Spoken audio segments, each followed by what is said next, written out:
Showtime. Yes. Welcome to Just Breathe. I am so happy you are all here today. Today's guest is a fan favorite, and of course, a favorite of mine as well. I am so excited to have Connor back on the show today to kick off Pride Month and to kind of catch up and catch you all up so you can hear what he's been up to. And of course, he always has lots of amazing things to share with us and with all of you. So I am thrilled and grateful that you have taken time out of your day, out of your Friday to hang out with me online, which you all, I know, is very funny. Connor and I typically are, talking on the phone, but we are doing this today, which is very funny for us. So anyway, thanks, Connor. Yes, thank you so much for having me. It's nice to be back and, glad to chat and catch up. I know. Well, this is a fun way of doing this. So Connor and I typically, we talk about once a week, and I'm very excited because this is actually my first time talking to Connor, well, at least like this in his new apartment. He just moved to a new apartment, moved from the East Village to Brooklyn, kind of in between Williamsburg and Bushwick, right?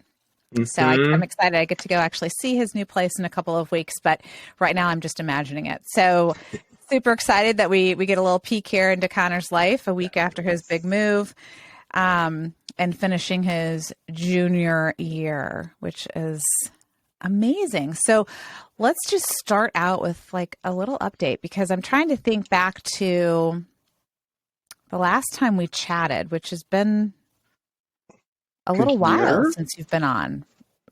I mean, it was very COVID-y, I think. Yeah, no, I was still at home, so I don't know if that was like last summer or like longer, but it's been a minute. Yeah. So let's just hear a quick update about you and what you've been up to, what you're doing, all that good stuff. No, I guess it's been a productive year. I just finished, like you said, my junior year, which is very exciting. Was very happy with the grades that I ended up with, and I'm getting very close to getting Latin honors, which is very exciting.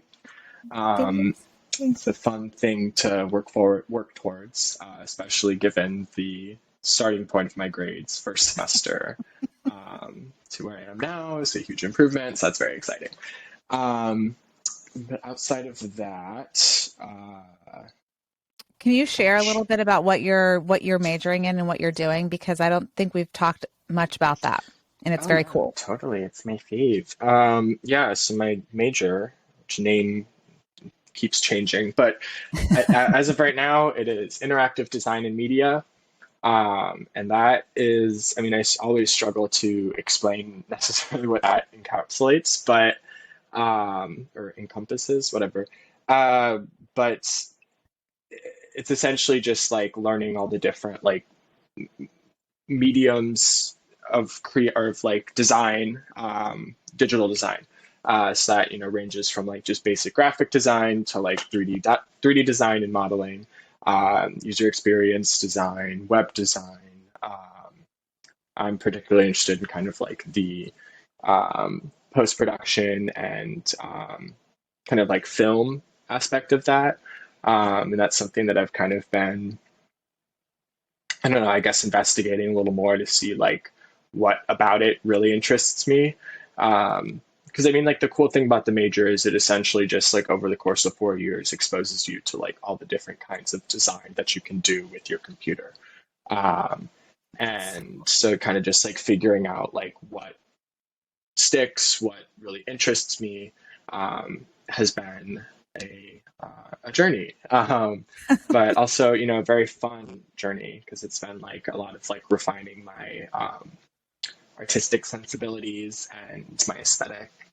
And yeah, it's been, I mean, like the coolest part I think is just like I never thought of myself as like an artist or an artsy person. All through high school, I'd kind of just decided that I was going to be a STEM student, and eventually a computer science student, and that was just fully not the right thing for me. I do not enjoy math or science, so uh, this is a fun change of pace where like I was actually like looking forward to my classes and like really wanting to like put forth good effort into like my projects and stuff. So it's been a really cool experience. No fucking clue but what I'm going to do with this in the future, but for right now it's fun. So um, That's yeah, okay. really long-winded answer, but No, that's a good answer. And it's definitely, I mean, I think that you're doing it the way that college should be done, right? I mean, I love that you went in literally as a computer science major in the engineering school, and this major is in the engineering school, which is really cool. So you were able to kind of over time like try things out, and you're like, "Oh, this fits better. I like this better." And you've just kind of been weaving your way toward this major, and the flexibility has been there to let you do that, but you've also allowed yourself to do that instead of being like very fixed mindset, like this is what I'm supposed to do, right? Because I'm good at it. And so it's this whole conversation of just because you're good at something doesn't mean that you have to do that, right? If you don't right. love it, then it's Yeah, gross. I mean, I think like that's definitely one of the huge things that we've, kind of learned from the pandemic is like we shouldn't be wasting our time doing shit that we don't like enjoy. Like life is too short to be wasting our time. I was gonna, anyway, it's too short to be fucking around with like, with math and science, no one wants to be doing that. Um, yeah, I don't know what I was gonna say, but Yeah. Well, no, and I just was going to say, you're thinking about all the projects that you've done, and shared, Connor shares all this stuff with us, and he has this super cool portfolio, and he does, I mean, he's so creative, and the stuff he comes up with, he'll send to all of us, and we're all like, oh my gosh, how did you come up with that? I mean, it is thank you. crazy, crazy stuff. A little dark sometimes, maybe a little bit like, oh wow. Um, but awesome, Thank you. right?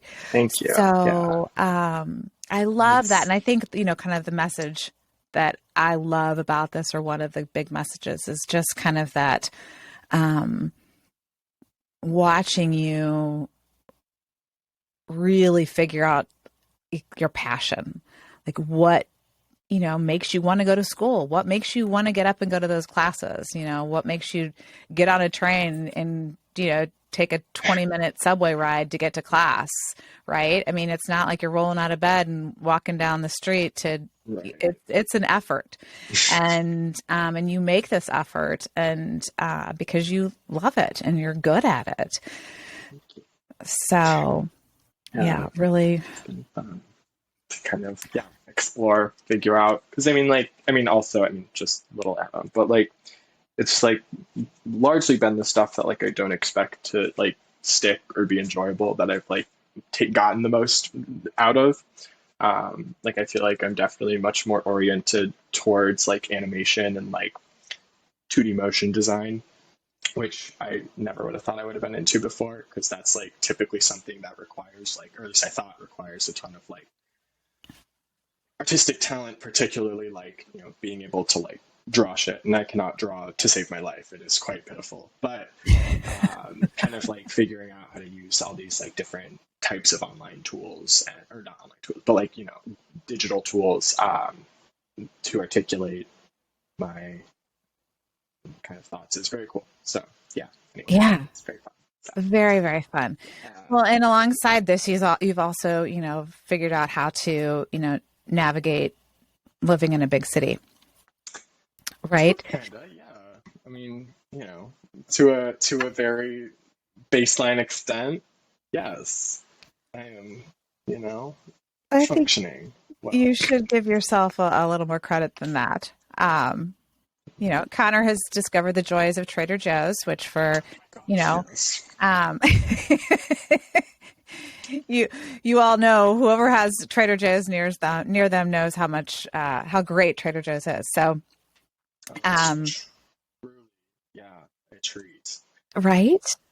It I is. mean, it takes so much of the effort out of like having a grocery shop too, because I'm not trying to like prepare meals for myself most of the time. I mean, 99% of the time. So like having some like actually high quality like frozen thing I can just pop in the oven or whatever is life changing. So yeah, kind of that's actually definitely the worst part about this new apartment is that there's no Trader Joe's within walking distance. So I'm gonna Yeah. have to, adapt to the circumstances. But Yeah, you're gonna have to get like your grocery bags, and know what fits in like two grocery bags, like your, oh yeah, reusables.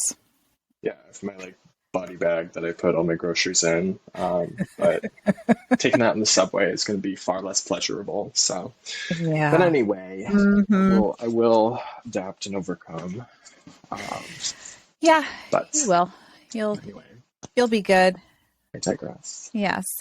So, switching gears just a little bit, and as Connor and I were kind of thinking about this episode, we came up with a couple of things that we thought might be interesting for you to hear and to learn about, as far as Connor's perspective and my perspective. But one of the things that we were talking about is kind of what, as he's moved from high school and everything that he was learning and going through and dealing with in high school, and moved into this college phase and living away from home and living in New York City. How has that changed kind of what you want or need from Dad and me now, as opposed to what you wanted and needed then? It's a good question. Um, I mean, like, I think in high school, I mean, I will say, like, I just was obviously far more dependent on you guys for, I mean, everything. I'm not that I'm like, that much more independent now. I mean, I guess I am, but, in high school, it was definitely like I needed kind of what's the word? A helping hand, a guiding, kind of pointing me in the right direction sort of thing, to kind of stay on track. Um, yeah. And I mean, like, also, yeah, it's kind of like, I mean, you really did kind of find all the resources for me, and you're the one that got me set up with therapy. I mean, granted, you got me set up with therapy here, so I can't really say that that's much different. But it was just, I guess, like, it's all just to say, like, it was definitely a much more hands-on experience than I it mean, is you now. get And it's, yourself to therapy now, right? Like you hold yeah, yourself accountable to whether it's in person or virtual. That's on right, you, right? right, Yeah. yeah, yeah. No, no, no. I mean, it's like it is. Yeah, it's definitely it's different in that like I am much more accountable to myself, but in terms of kind of establishing that relationship, you were the one that found my lovely therapist, who I've now had for like 3 years, so or 2 years, something like that. Yeah. I mean, with the pandemic, it's just been kind of a blur. So Yes. who's really to say? But sorry, I'm trying to think of like something a little more profound than just the fact that like, yeah, you guys are like, now you guys are not physically present, and like there's a lot more that like just like a part of, I guess, becoming an adult and becoming my own person and like learning how to be self-sufficient. um it, it's definitely changed our relationship, and like, I mean, definitely in like a very good way. I think it's much less of like a dependent relationship. I mean, it's still like, parent child, but like, I think it's far more like, for me at least, it just feels like you guys like see me as like more of an equal, or more of like, just like a well-rounded adult. Whereas before it was obviously much more, I think, just like, understandable worry, and at the very least, just like concern that like wasn't going to fall off the whatever again. So, now that it's like, again, knock on wood, but like now that it's, a couple of years of relatively steady, independent living and relatively successful living, I think like, it's just like, it is much more like amicable relationship. Like Dad was here last weekend, and it was just like, very pleasant, like being able to talk, not that I actually care about business, but like, asking him how business is going, and like, how's the company, and like, he feels fully like, is more than thrilled to talk about, all these business things, and that's like really sweet. And like, we got like drinks together, and we're just like in the neighborhood, like at some like cute little neighborhood bar, and like just like, people watching, and it was just like, I don't know, it, again, very, very long drawn out answer just to say that like, it is much more, I don't know, it's just like, I guess I just see it as a much more positive relationship now. Not that it was ever like a negative relationship, but it's just like, it doesn't feel like I'm like, it's Yeah. not the like worry of like, oh, what if Mom and Dad gonna think of me, doing X or Y. It's kind of more like, I can come to you guys when I need assistance, or advice, but it's not like I'm necessarily accountable to you guys. If that makes Right. sense. Well, I think that's a really great way of saying it, because I think you are, from my perspective, I've just seen your confidence blossom.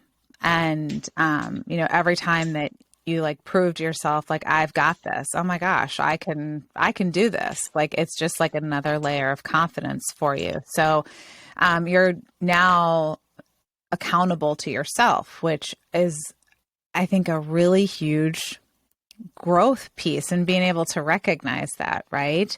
And just kind of making that shift to like realizing I could totally do this. Like, I've got this, and I know if I need anything, or if I just want to chat, or if I, whatever it is, like, we're right there. We're a phone call away, right? Right. We're a 2-hour plane trip away. And so there is like that, like, it's become more of, like you said, like the relationship has shifted, but from my perspective, it's shifted to, it's lovely. I mean, it's one of my most favorite things in the world. So, and obviously, I'm a mom and I'm biased, but I think for me, I get such joy from, as you talk about things and you share different things, and just seeing your growth has been extraordinary. So I think I threw that question in there because I was just curious, how you saw all of that, because obviously it's going to be different the way you see it as opposed to the way I see it. So Yeah. Similar page though. yeah, well, I think as you kind of pull yourself, as you establish yourself as an adult, right? And not a dependent child, like, there's a lot of stuff that goes on there. And so, like with everything that you've done, you are very aware as you do things. So yes, you're very welcome. You mentioned therapy. So I'm gonna ask you about that, because I, as you know, that's one of my favorite subjects. I'm familiar. Yes. But you now have a therapist who you love and who you connect with and just have a good relationship with, I should say, and good communication with. And that has not always been the case. Yes. And so I just would love to know, I wonder if you could share kind of, you've shared and we've shared a lot of kind of the beginning ups and downs with therapy, but as you've kind of moved into this now 2+ year relationship with your current therapist, how has that kind of changed the way you've thought about therapy and where it fits in your life? And then kind of the second part of that question is, and maybe we can get to this, I'll repeat it, but just so you can be thinking about it, is how does that kind of fit with like the whole like coming out process?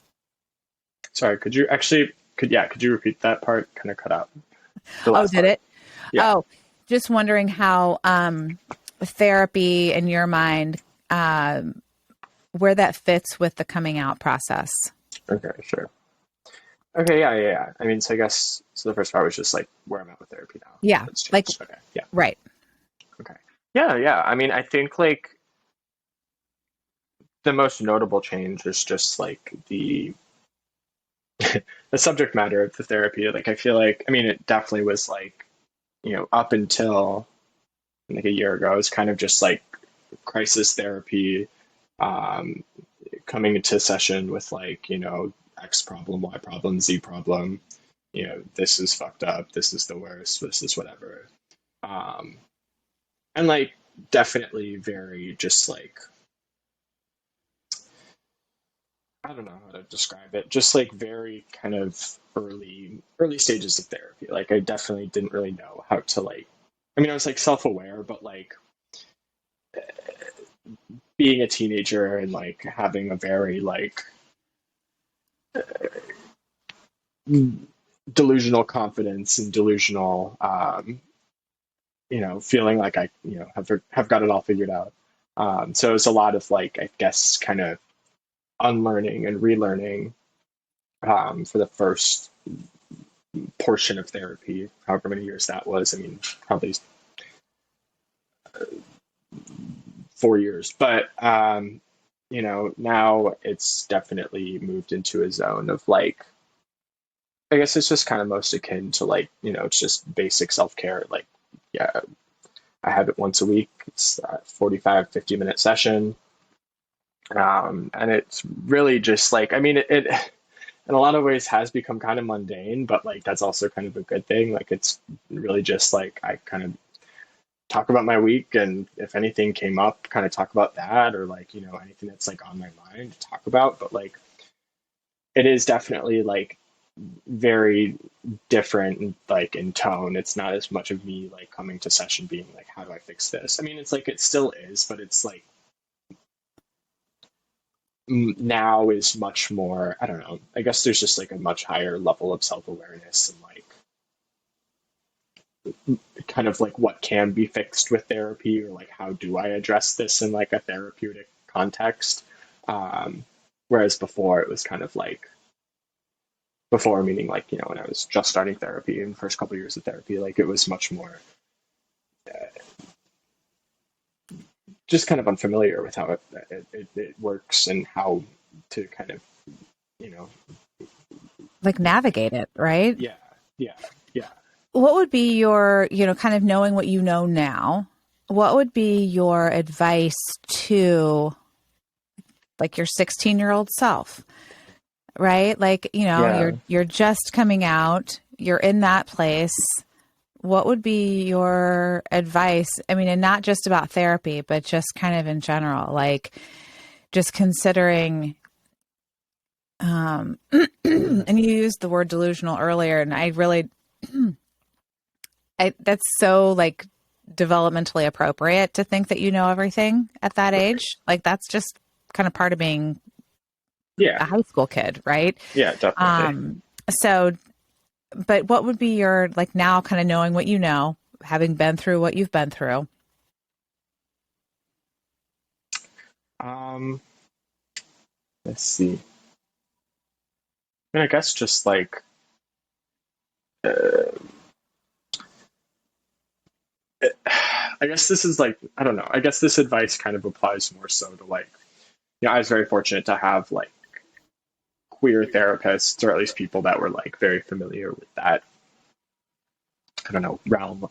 Um, but like truly just like, these people are trained professionals, like when with regards to therapy, like these people like by generally these people know what they're talking about, and like if they're bringing something to your attention or like saying you should try this, like there's definitely a reason for this, like you know these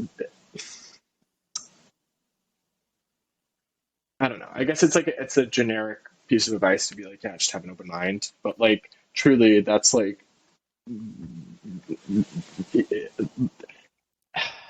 Did you find that it took you like a while to trust? Were you just like, and not even trust, but like, where you were just like, I don't need this. I don't want this. Why am I here? Like, was that kind of your initial yeah, feeling? And like, I mean there was like obviously a level of like, I mean, by the time like that I was starting therapy, like it was like I knew that I needed it to an extent. It was just like I was not inclined to um, actually like give a fuck about it. I think it's especially with like my first couple therapists, like it was very like I kind of just gave a very edited version of the truth. That was like convenient for me at the time, because there was also this level of like, oh, like if I say something that's like too extreme, then they're going to tell my parents, and then that's like a whole other issue. So like I have to kind of just like edit it down to like the family friendly version of what's going on. And so I guess on that note, there don't lie to your therapist, because it's like you're wasting your time, because like then they're just going to be giving you this like advice that's entirely irrelevant to like your situation, because they think that you're like in this entirely other scenario than like the scenario you're in. um I guess that's like more specific to like when you're in like crisis mode, but like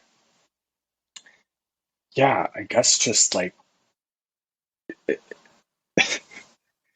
it's corny, but it's like it works if you work it. Like you gotta just like really uh,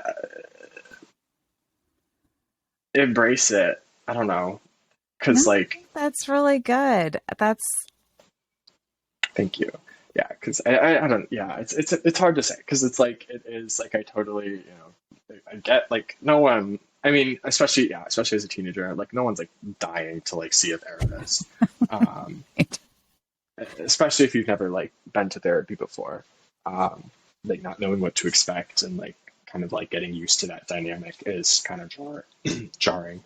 um, but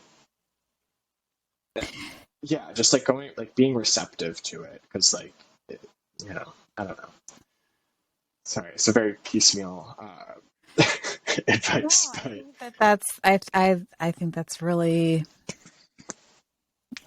it's spot on. I mean, it's where you were, it's where you are, and I think there's this piece of to it's complicated, and right, it was a, like we always say, like being a teenager is hard enough, right? It's complicated enough, and then you know yes, there are many awesome things about coming out as a teenager, but it also complicates things in a lot of ways, right? So this is just like one piece of that, where you're just adding another layer of, well, how do I navigate this? Because I'm trying to navigate this. Now there's like 12 other things I have to navigate too. And um, just, trying to figure that out. And then on the parent side, like we're trying to figure it out, trying to figure out how to right. support you, right? And what do you really need? Um, what role do you think that, when you are so comfortable in your own skin now, and And you're, that's something that you've worked really hard on, really, really hard on to just, and obviously that's something that, you'll work on your whole life, right? I mean, we all do. That's just a piece of like just being a human being. But that's been one of the, more fun things for me to watch, is to watch this like slow, like, ooh, I really like this about myself. And this is kind of cool. And I'm just going to be me. Right. And obviously that's, something that ebbs and flows again, because that's just being human. But what, now that you're like leaning into that more and more, what about that just kind of makes you most happy? Like makes you, or most calm, or, Yeah, that's a great question.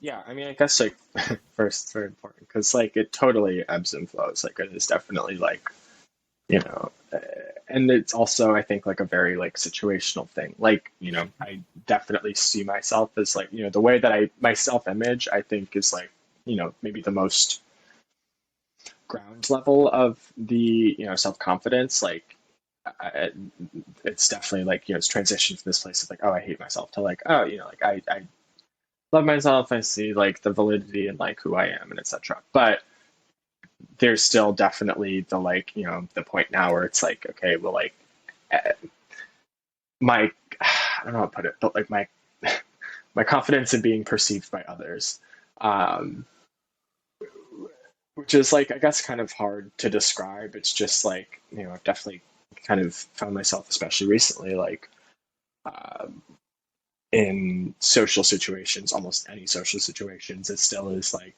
an extreme amount of effort for me to like be in those situations and like remain. I don't know if confidence is the right word, but just like not like reverting to like this like very self-conscious um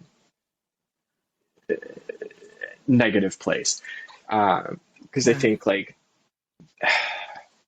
that's been the biggest transition, is like, kind of being able to avoid getting into that headspace of um, like you're not wanted here, you're not worth it, you're not whatever, like just like the, the negative self-talk sure.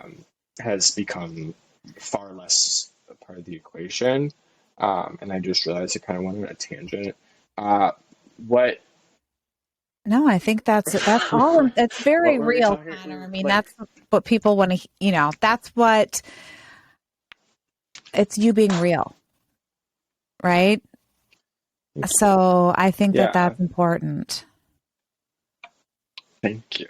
Yeah, I mean, and yeah, I mean, but I will say, like just in terms of like general like self-confidence, like self-image, like I said, like has definitely been better. Like there's just uh, I will say like the pandemic, and I know this is true for a lot of people, like that definitely like was a huge setback to like just like my confidence in the sense of like, being out in public and being perceived by other people. Like, I don't know, like it was just something that like made me incredibly anxious. Like I just didn't want that. And so it's been like a, over the past whatever year and a half, it's been a lot of like kind of rebuilding and rediscovering like how can I, how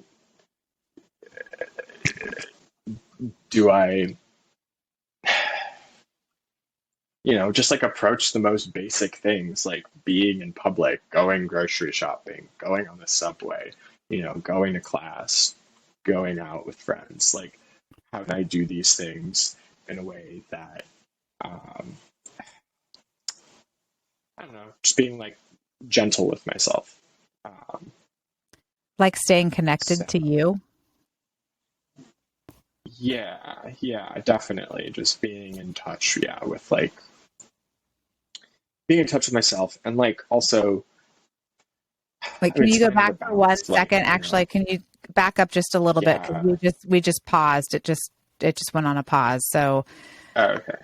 um, Forgot what I was saying, but something about self-awareness and self-confidence and something of that variety. Um, What was Yeah, the I think it question was, again? I can yeah. just So kind no, of. it was just kind of talking about like when you go and go do all of these basic things, going grocery shopping, going to class, going Right, out with right, your right. friends, like what is it that helps you? You said like being gentle with yourself, which is such a great thing. And then I said, you know, kind of like staying connected to who you are, or, you know, is that a kind of a piece of what plays? And I'm kind of asking this more of a question than a statement. Like, No, yeah, yeah. I mean, first of all, you're very good at recalling conversation because it's all since been erased in my mind. So I appreciate you, being able to keep the page. But uh, it, I don't know. I guess it's just kind of like, yeah, like just like exposure therapy, if that makes sense. Like it is kind of just like, and it is like, I mean, I will say this is like very, I mean, not that it's like very unique to me as in no one else experiences. Like everyone experiences this to some extent, like with their own things, like mine in this case right now is like, just like being social in any capacity, connecting with other human beings, being around other human beings, I think is like a most basic level. Like that's my new frontier of things that I'm struggling with. Oversharing with the internet right now, but like I, I, I, I don't know. I just like it just takes practice and like I don't know. do you think that it's been harder Sorry. to, I mean, the pandemic has hit, I mean, obviously it's affected everybody in some way, right? But I feel Right. like, especially for, adolescents, teenagers, young adults, because you are all in such a stage of development and change and transition anyway. And so adding this kind of on top of it has had a huge effect on Mhm. all of you, right? And you've all kind of, now that we're coming out of this, are now having this kind of reentry, right? And so it's like Yeah. a reentry struggle to a degree, but it affects, the way it is affecting you is it's affecting, your sisters and your brother in a totally different way. And Right. every other kid out there in a totally different way, or young adult in a totally different way. And so, I think there's a huge amount of validation that needs to go with this, and that Mhm. um, this is sadly, I think, part of this whole process, and it's something that we're all unfamiliar with, right?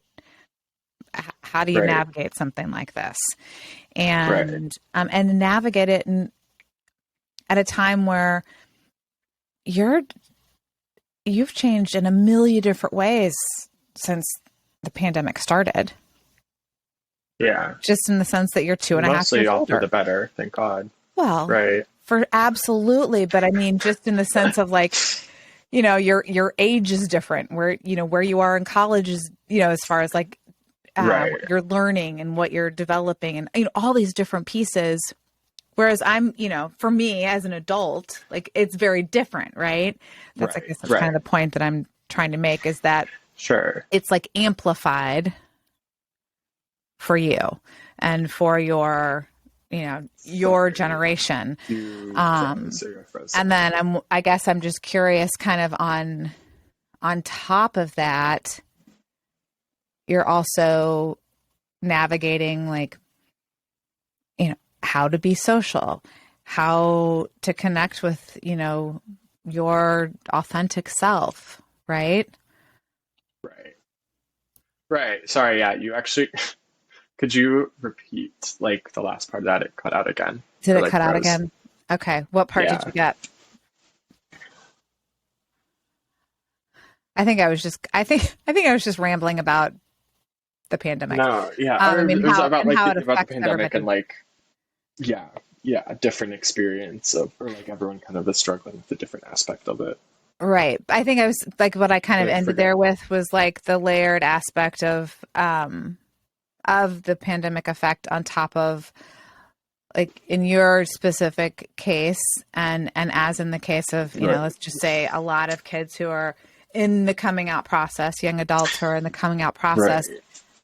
that's like a whole other layer of like Yeah. Yeah. connection No. to like, okay, who am I and how do I where do I fit in the world and how do I want to show up? So I think that's kind of the I guess my thoughts and my question to you is like, is that something that you feels like much bigger? Yeah. I mean, I think, yeah, that's a very good point. Like, it is like this, Gen Z, I guess, generally speaking. Um, I mean, like, everyone, has like experienced some form of trauma from the pandemic, but like, I think there's like a very, at a Gen Z being in a very like pivotal time, just like in your life, being a teenager and kind of like learning how to interact with the world and like socialize at a very basic level. That, of course, was entirely cut off at the knees as soon as the pandemic hit. So I think, yeah, it's just like a very isolating experience for everyone. But then, on top of, the coming out experience, which can be a very isolating experience on its own, like it's just like that much more difficult. But I guess also at the same time, like being in that kind of like heavy pandemic phase where it's like, the only connection you really get is like, through the internet. That's already like, people can find a lot of community and belonging on the internet. And so I think like that, I can't, making broad generalizations, but like, I think the internet, especially recently, has become a place of, actually, no, I'm gonna, that thought wasn't very well developed. So it's just like, it's rambling, but, I like it's being around, teenager, early 20s, whatever, being gay, being at the earlier part of your coming out process, and it just, it's just like adding on to the already very chaotic experience. What is already a chaotic experience is that much more chaotic experience, perhaps even more individual experience. Right. So anyway, Do you think that just having, rambling again, but no, that was, I think, very good because they were very good thoughts. I'm just wondering, and this is like a total off the cuff question, but I think as parents, we're very much like hypersensitive to the effect of the internet and social media and all, knowing what is out there, right? Or being very afraid of what is out there. And just thinking about, kind of how you just stated that there are actually positive parts, right? There are things that there is good that has come from having the internet and having social media, especially these past two years, right? What, for, specifically, kind of high school, college age, young adult kids who are in this process. Sorry, pause. Can you go back to the beginning of the question? It cut out again. Oh, did it? Okay. What did you last hear? Yeah, sorry. No, that's okay. You were just saying, like basically you just started the question. You're just like, what? Oh, so funny. So I don't know. So I think I'm saying for like internet stuff. Yeah, like what would be your, as we kind of look at the whole as a big picture thing, but to kids who are coming out who are, high school, college, young adult. So like that age group, right? Not the really young ones, middle school, which is a totally different kind of ball game, right? Right. Of what we would what we would recommend. But as far as, what would you say, like, yes, you can find community there. What are things that you would recommend as far as like, not even necessarily where to look, but like kind of what to look for and what to be aware of? So you don't have to go into like, I mean, unless you want to offer very specific things, you can, but otherwise just kind of like a general, like, Yeah. I mean, like, I guess, like, just, yeah, as a very general, like, I would say the way that I use and consume the internet and social media and things of the like is definitely much more passive. I don't really, I, yeah, I don't find any joy in like contributing to it, if that makes sense. Like I'm not posting stuff on TikTok, Instagram, etc., but I do enjoy, scrolling through and kind of taking in the content of others. And, especially now, like all of these, particularly social media apps, are so, like the algorithm is so tailored to you, and like, because they have all of your personal information, they, you get a very well tailored algorithm, or like, feed of like stuff. And so that's all just to say, like, for me, especially now, like, it's like I have a very queer centric feed on like all of the social media that I use. Like I follow queer creators and follow like people, drag queens, like stuff like it's like two examples, but like just like people that like I like what they have to say. And I know this is kind of common sense, but like just like with the internet, you can entirely like insulate yourself from like all the other gross like hate and nastiness, like, and kind of just live, and like in my case, just live in like a queer little bubble. Like my little like niche part of the internet is like queer, and that Okay, I think I'm going to is stop you right there for a second, because I think that's a really, really important thing that as parents, that is something that we're very afraid of, right? That's something that, I mean, and I'm speaking for myself, but I think that there are many out there who would agree that one thing that we definitely think about is, oh my gosh, is there all this hate that's coming at my child? Or are they just going to trip into, something where, oh my, they're not aware of what's going on, or it's, they could be preyed upon, or, I mean, and I'm obviously speaking in like huge generalizations here, but I think these are like big fears, right? Yeah. So for you to say that is really a great piece of information, and I think very calming for both parent and, teenager, young adult. Yeah, I mean, and I will say it's like to that end,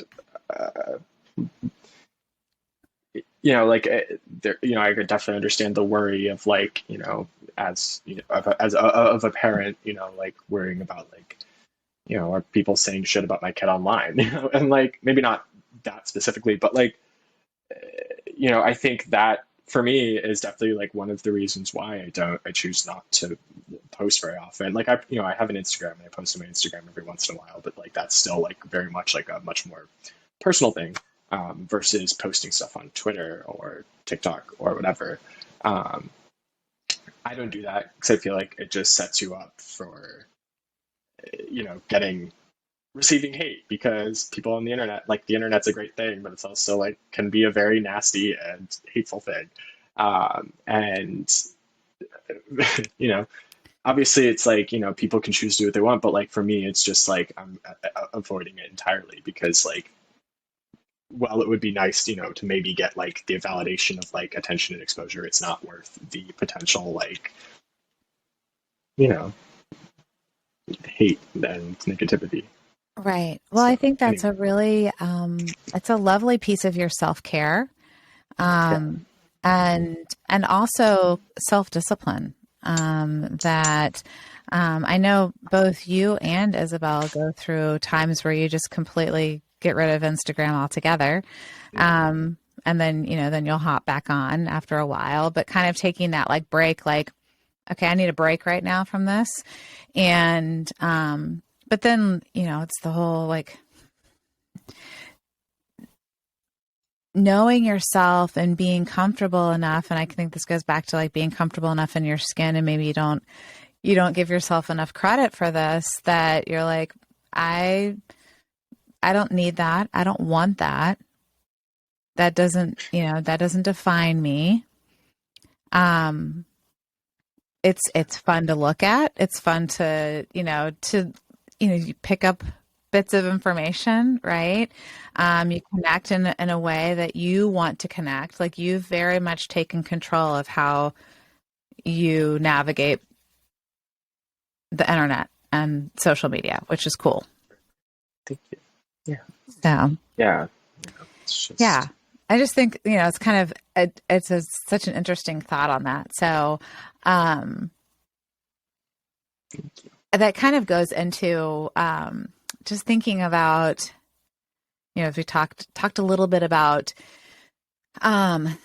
just like the fears and the challenges of the internet and social media. But do you have like any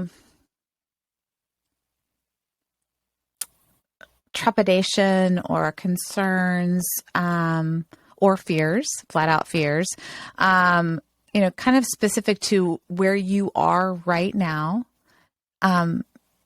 in your experience and in your life, and kind of at the same time for the LGBTQ community, like the greater community? As a gay man, what are your concerns? Because they're going to be different than what mine are as the mom of a gay man, right? So, like, concerns, I guess, yeah. Like, when you think about the community, when you think about like where we kind of are, and I know this could obviously go in a lot of different directions. So I asked this kind of with, we could spend a couple hours just talking about like very specific concerns here, but yeah, I think my question is more like, speaking. Is that something that kind of enters your thoughts on a daily basis? Like, gosh, this really concerns me about me, and then about my community. Right. Okay. Yeah. Is that a clear question? Sorry, I'm not asking. Yeah. No. Clearly. That was a good clarification. Okay. Yeah. No. I mean, I think, because obviously, again, it's like this should all be taken very much with a grain of salt, because mine is just one opinion, and I am coming from a place of, a very specific perspective. But I will say, like, as I've continued to come out and continue to grow and learn and change, etc., where I used to kind of view my queerness as a very central component to my existence, but like B, also something that was like kind of entirely separate from the other aspects of who I was or am. Like, that's a part of my identity for sure, but like a separate portion. And I think that over time has kind of transitioned into like that's just, that's not how it's not how I work. That's not really, I don't know, that's just not how it works. Like, you can't really like have things in like these neat, like little categories. And so now it's kind of just like, being queer is just like, it's a part of who I am, but it's like, it's just like every little facet of who I am.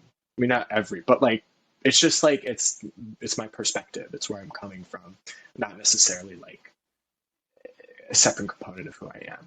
I know it's kind of like meta and hard to like, I don't know, just like put into like a clearly defined thing, but I think that could not have been more clear. You actually like literally like that is crystal clear.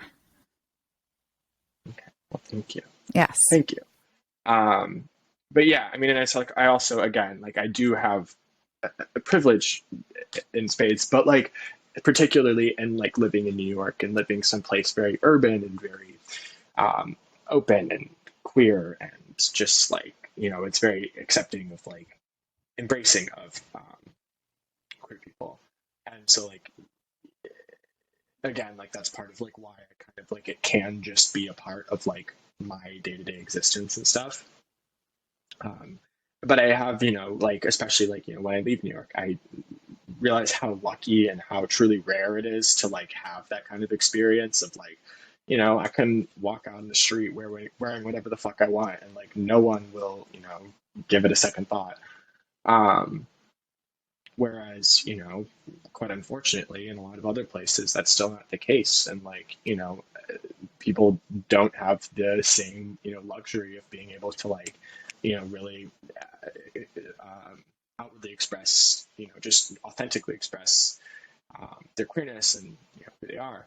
And, I think that is something that's like very scary for a lot of people today because, and again, I'm trying to avoid getting too like preachy or meta on this, but it's just like, in a time where particularly our government and like those in power are doing everything they can to kind of like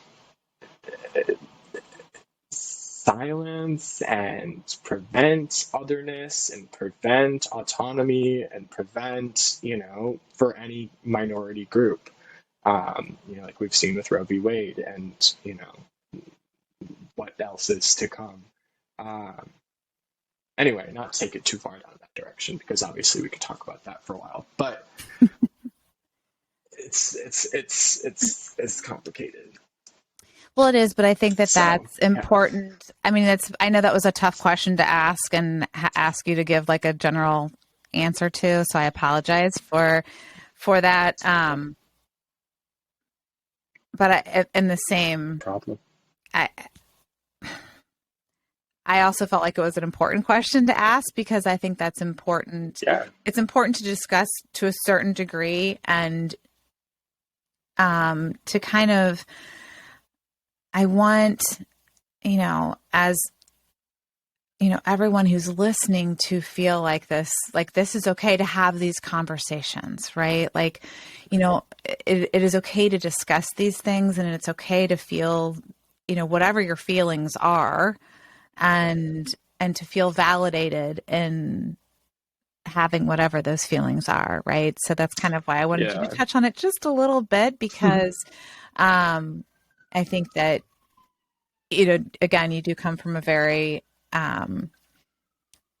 it's a unique perspective, living in New York City now, coming from the suburbs of Chicago, and having visited a lot of places in the country, like you have seen a lot of different communities. So kind of being able to speak from that perspective of, being aware of your privilege right now.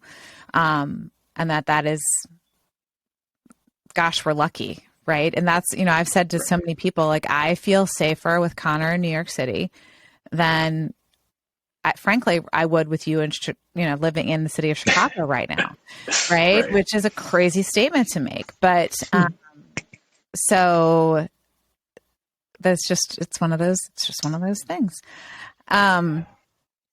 So that kind of actually like goes right into the last thing that I wanted to talk about with you today, because we're already hitting an hour, which is crazy.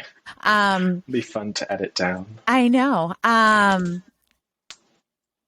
But so Connor wrote, and correct me if I'm wrong about how I named this class. For sure. One of Connor's classes that he had to take this last semester, it required for his major for the engineering program, it's required that you take a writing intensive course, correct? Yeah. So you took this course that was, okay, I forget the name of it. It was about the AIDS epidemic, but it. Yeah. It was essentially like the focus was on the AIDS epidemic, but it's kind of like using the AIDS epidemic as a lens to examine kind of like, I don't know, just like larger themes in our culture and the way that we view progress. So, yeah. Okay. So Connor's final paper for this class, I just got to read this week. And oh my gosh. I mean, Connor's a very, very gifted writer anyway. And I do always love to read what he writes because it's, you know, it's a unique perspective, and it's always very well thought out and very well written, which you all know that I'm big on being the grammar nerd, and my kids all have always made fun of me because I do always read their papers with a red pen. It's weird, but anyway. No, it's good. It's useful.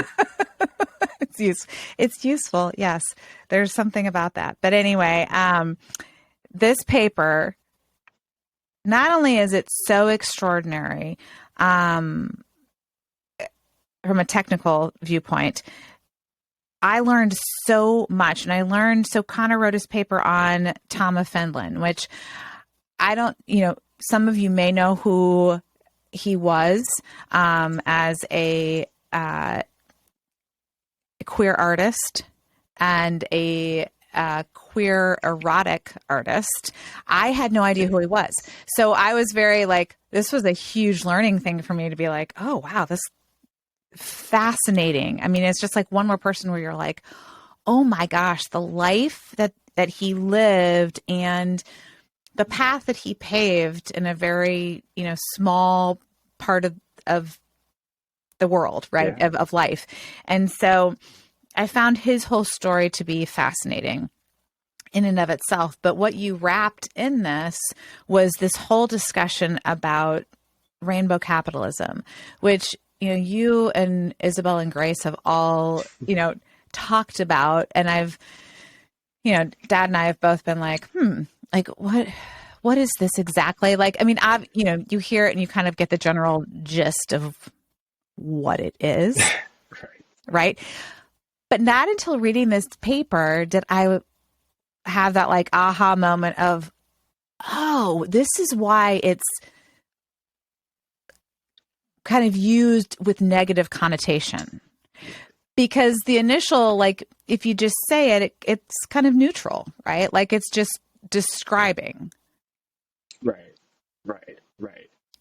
But in reading this, I was like, oh, now I really understand why this is, I mean, you used the word insidious, which is a very strong word, but I think well used. So Thank you. I could quote, but I can either quote, or I'll give you the option. I can either quote your paper, or you can share with us kind of your thoughts on this, because I found it to be very educational.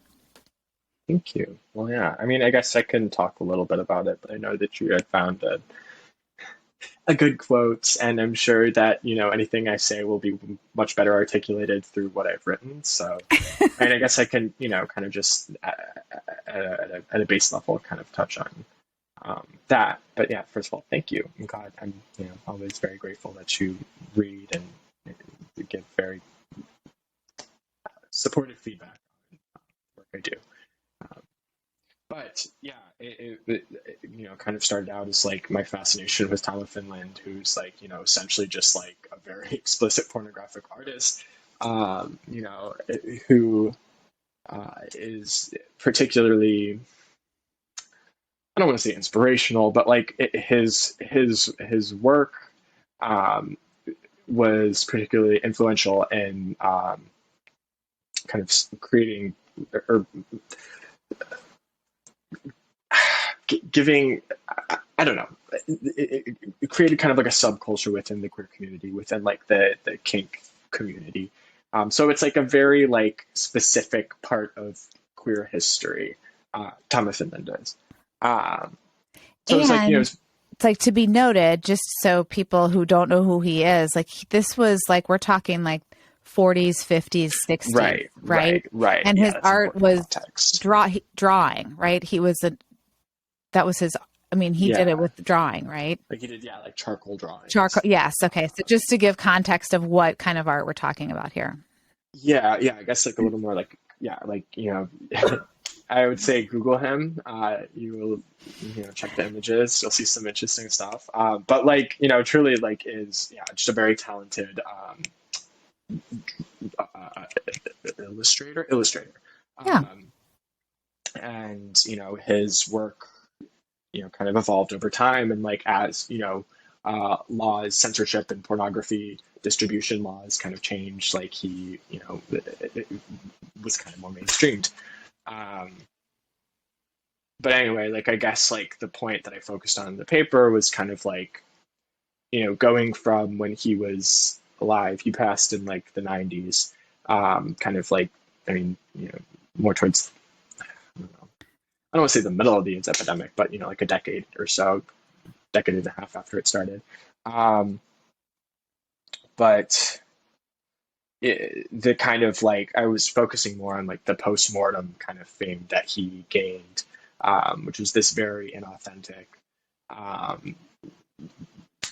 kind of bastardization of his work that, the whole, premise of like rainbow capitalism, for those who don't know, is like it's essentially just like, now that queer people are seen as, productive members of society, like members of society, they are now like a target market because, they most of the time, they have more disposable income, less kids, most of them don't have kids. I don't say most, but like, a larger percentage. Yeah. So anyway, it's like, so it's like they're just seen as like a much more viable market to like, advertise to. And so like some like really clear examples are, one that are most cited or like if you go to a pride parade today, that's one of the sad things is like I never got to experience like an authentic pride. And that's like, because like now when you go to a pride parade, and for those of you who've been, I'm sure you've experienced this, but like a predominant amount of the floats and the stuff that are coming through are, advertisements for, people running for mayor, Chase Bank, JP Morgan, like, things, groups that have no business being there and have no general, like, actual, desire to engage with or to support the LGBTQ plus community. It's strictly just like is another money grab for them. Another example being like if you look, during the month of June, Pride Month, all these companies will now, they'll change their logos, they change their slogans to be rainbow and like rainbow adjacent, but come July 1st, it's nothing to be seen. So it's like, it's this very like it's not actual support, it's just a cash grab. So anyway, sorry, kind of long drawn out explanation, but I tied it back to it's the way that they kind of like the country of Finland and also some the Museum of Modern Art in Los Angeles and a couple other places have kind of like they've co-opted his work and they've made it into this commercially viable thing. So like they're taking these like explicit pornographic drawings which holds extreme like cultural value to queer communities, and they've turned them into fucking like postage stamps and bags of coffee and beach towels and stuff that are like they're sold at like the fucking supermarket in Finland. And mind you, it's like it's not just that it's like they've taken the drawings, it's like they've taken the drawings and they've taken out all of the like the pornographic elements and these like the overtly sexual themes from it. So it's like it's just like this so I say like bastardized version of his work, of Tom of Finland's work. And the overall significance of it is like it's not to say that like this is the worst thing that's ever happened. It's just to like highlight the fact that like this is something that's very common. And like I don't know where I was going with that, but it's just like, rainbow capitalism sucks. Businesses suck. And well, I think it's just a great statement on like being aware, right? Like the yes. awareness of, and it's the awareness of the intention, and the meaning behind different actions, right? Because, another word that, I think we're all starting to hear a lot of is performative, right? And really understanding what that means. And I think especially, for my generation, right? So we, as, Gen Xers are trying to understand, like, what does this mean? And I think, many of us come from this place of like, we want to do the right thing. We want to be, we are supportive. We are, full of love and care, but doing it in a way that, so what does that mean exactly? What does that look like? And so I think this is such a great example of this. So here's this is just one sentence from your paper, but I thought this just so hit home for me because it like really explained so much. So you said, celebration of queerness in the public arena aren't for the benefit of queer people. They are performative measures designed for heterosexual people to feel cultured and accepting. Ouch, but wow. Right. and good. No, I know. Right. I mean, and I know that wasn't, that was like such a great way of explaining this. And for me, I was like, the clarity that came from that, I was like, I mean, and first of all, I know that's not toward me at all, but Right. like it helped me like really understand, and I wanted to share that too, just because I think a lot of this, sometimes it's like I don't understand it exactly, and am I doing that? Like I don't want to do that, and so I'm grateful to you for being able to articulate that in a way that just makes this very clear. And that is not to say that, any celebration by a company or a heterosexual cisgendered person is not genuine and not supportive, right? There are like a million examples of those that are. This is simply pointing out those that aren't, and it feels kind of icky. So when when you are watching things and you're like, this feels kind of icky, but I don't know why it feels icky. This is why it feels icky, right? It's disingenuous, and it's, taking advantage of, and, this is like another example, right? Of this happening. Yeah, exactly. It's not something that's like unique to the, LGBTQ community. It's like any minority group. Right.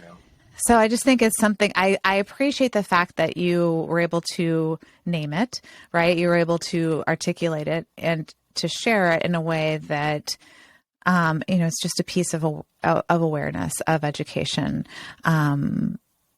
so that everyone can be like, oh, okay, this is what I'm looking at. This is, it's kind of a guiding, a good guide, right? Yeah.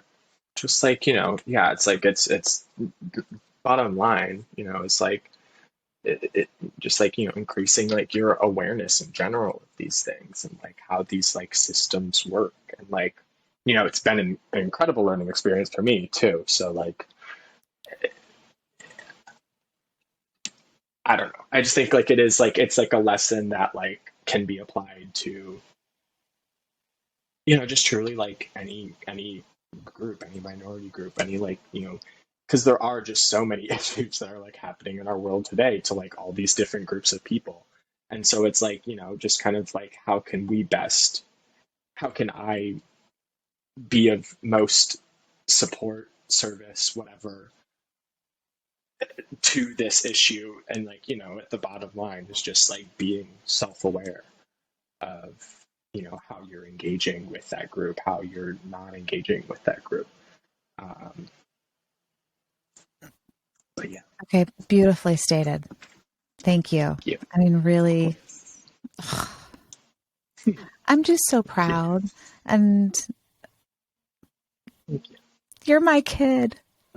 I just, Indeed. I just feel so lucky, and I feel so, this is such a, there are times where it's like almost surreal because I'm like, this is like, how lucky are we that we get to have these cool conversations, right? And I appreciate you doing this, recorded and videoed. So, thank God I showered. other people can learn from you, and And I'm grateful. I'm so grateful. So thank you. I will say you've become quite the astute interviewer. Oh, have my That's skills improved? yeah, it's not to say that they were like, bad before, but like it's a very comprehensive understanding of how to keep the conversation going. So kudos to you. Well, thank you. Thank you, darling. But you know, so Thank yeah. you. I've been studying, listening to how others do things and studying and learning. And, as I've done this whole thing is like learned by my mistakes all along. So Yeah, you've had a lot of practice. I have had a little bit of practice for sure. Yes. I guess that tends to be the way I do things. I jump in and then I learn as I go, right? Right. Yes. Well, free fall. So, yes. Oh my gosh. Well, is there anything that you would like to share or add or anything before we wrap up today? No, I mean, I guess, I'm grateful for you having me on and expressing genuine interest about this stuff, because I know it is a lot of just me like talking about myself. I'm glad that like other people can find, I don't know, connect to something I say. It's cool, it's nice, it feels good, and yeah. All right. Well, thank you, my darling. Of course. And what an awesome way to kick off Pride, the official celebration of Pride, right? Yes. So, awesome. Happy Pride, everyone.